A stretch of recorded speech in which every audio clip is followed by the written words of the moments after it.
네, 대구 경북 지역을 중심으로 한 코로나19 확산세가 주춤하고 있습니다. 하지만 곳곳에서 산발적인 집단 감염이 발생하고 있어 끝까지 긴장을 늦춰서는 안 될 텐데요. 네, 김지수 기자와 함께 현재까지의 코로나19 상황 짚어보겠습니다. 어서 오십시오. 어서 오십시오.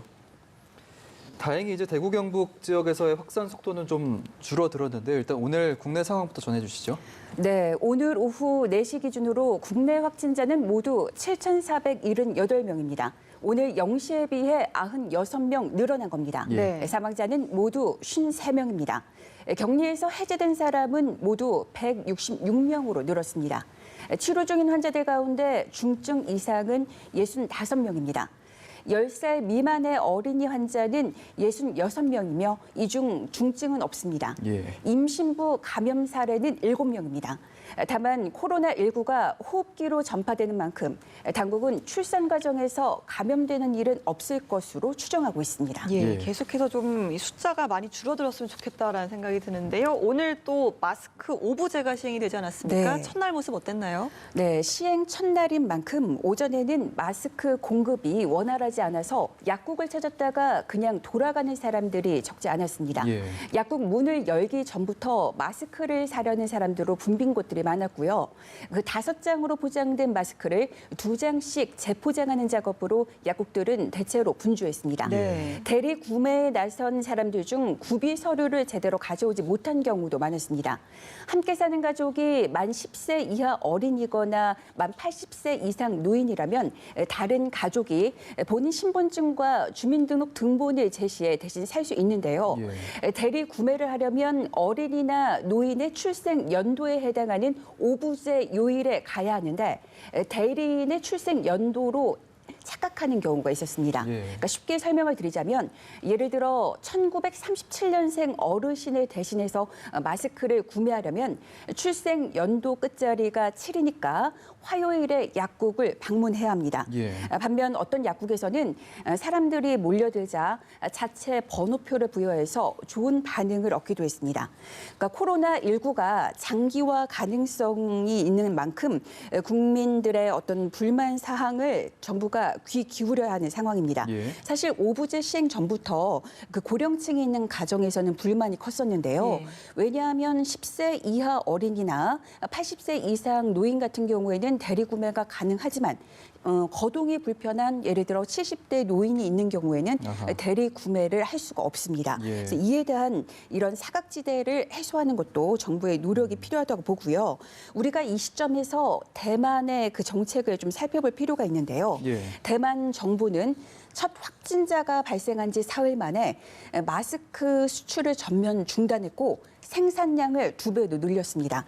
그러면서도 그 약국에서 국민들 개개인이 이제 마스크를 살 때 실명을 확인하는 과정을 거치고서 이제 마스크를 살 수 있도록 했습니다. 얼마나 좀 세심하게 관리를 했느냐는 또 이제 이런 것도 있어요.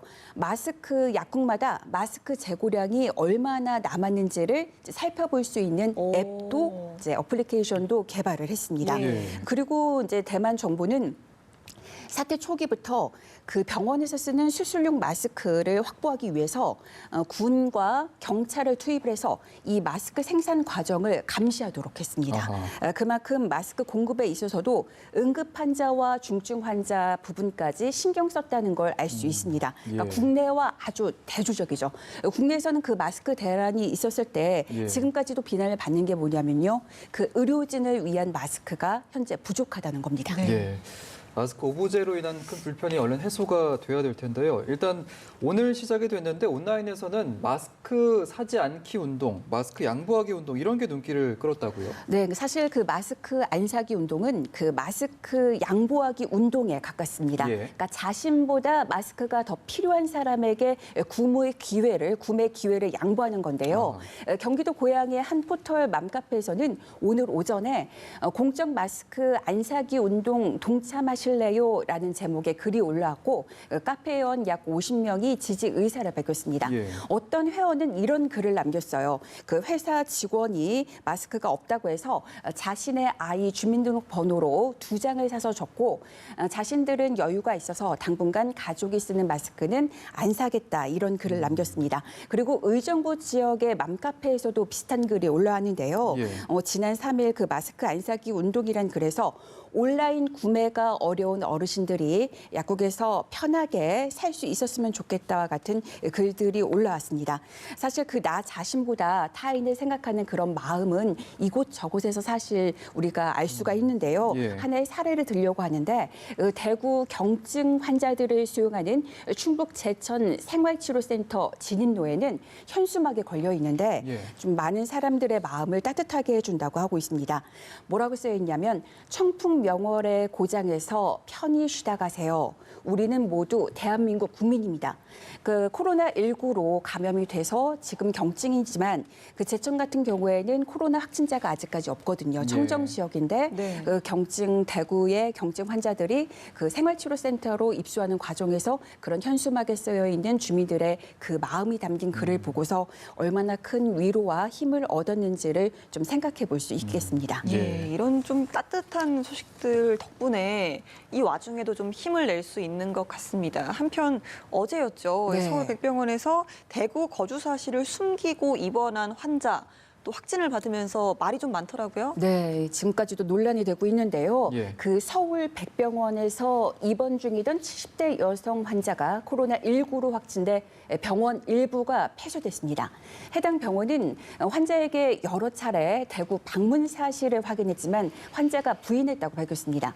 이 환자는 다른 병원에 예약했지만 대구에서 왔다는 이유로 진료를 못 받았다고 주장했습니다. 당국은 환자의 거짓 진술에 강력하게 조치하겠다고 밝혔습니다. 예. 이와 함께 대구 거주자라는 이유만으로 진료를 거부하는 병원에 대해 행정력을 동원하기로 했습니다. 사실 이 사건은 시사하는 바가 큰데요. 이제 코로나19가 장기화될 확률이 지금 큰 상황에서 이 감염병 말고 기존의 중증 환자가 치료받아야 하는 권리, 또 하나의 권리는 뭐냐면 병원이 코로나19로부터 감염을 받지 않을 권리, 이 두 가지 권리를 모두가 충족이 돼야만 되는데 예. 사실 당국과 병원은 이 두 가지 중 어느 한쪽으로 그 무게 쏠림이 일어나지 않도록 해야 합니다. 두 가지의 가치가 모두 중요하다는 얘기인데요. 그렇죠. 사실 어떤 감염병이든 유행하면 지역사회 감염, 그중에서도 병원 내 감염을 가장 우려하는데요. 예. 중증 환자와 응급 환자를 치료하는 대형 병원에서는 일부라도 폐쇄된다는 게 환자들에게는 큰 타격을 줍니다. 네. 특히 응급실에 폐쇄되면 사실 감염병보다 그야말로 시급한 촌각을 다투는 그야말로 당장 생명이 위급한 환자들이 치료받지 못하게 됩니다. 예. 전문가들이 가장 두려워하는 건 병원 내 감염이 확산될 때 병원 폐쇄가 마치 도미노처럼 일어나면서 그 지역의 의료 시스템이 무너질 수 있다는 겁니다. 마치 중국의 우한과 같다 이렇게 생각을 네. 하시면 될 것 같고요. 그래서 의료진도 치밀하게 환자들을 대상으로 감염 위험성을 파악하는 노력이 필요하고 국민 개개인의 노력도 이때 매우 중요합니다. 자신의 무책임한 행동으로 병원이 폐쇄되는 일이 발생할 수 있습니다. 예. 그래서 증상이 나타났을 때 무작정 응급실에 가지 말고 1339로 전화하거나 전화를 받지 않으면 반드시 선별진료소가 있는 보건소를 방문을 해야 합니다. 그리고 대구와 경북 같은 감염병 특별관리 지역을 방문했으면 반드시 의료진에게 말을 해야 되고 조금이라도 미심쩍은 부분이 있다면 다 털어놔야 합니다.